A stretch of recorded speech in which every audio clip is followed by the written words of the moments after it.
so in this video we're going to find slope from a graph. So just, there we go, now it's moving.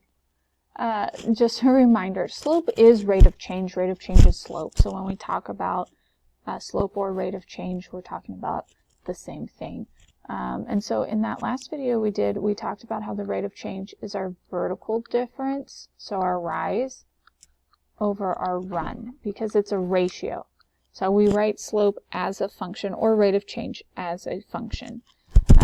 And so slope of a line from a graph is as simple as check your units, right? These are going, each box is worth 1, so that means I can just count my boxes, and I always tend to do my up or down first because it's easier to remember which one's positive versus which one's negative. So I always go from the left point to the right point. And so on this one we went up 1, 2, 3. So our rise, slope, which by the way, slope is also m, so equals our rise, which is 3, over, and then we go 1, 2, 3, 4, 5. So again, 1, 2, 3, 4, 5. So my slope is a 3 over 5. And so that's how I can count it from the graph.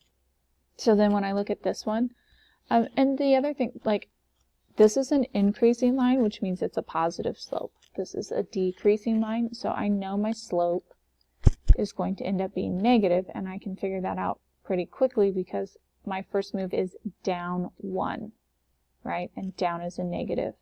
And then we go over 1. No, don't do that, silly thing. 1, 2, 3, 4.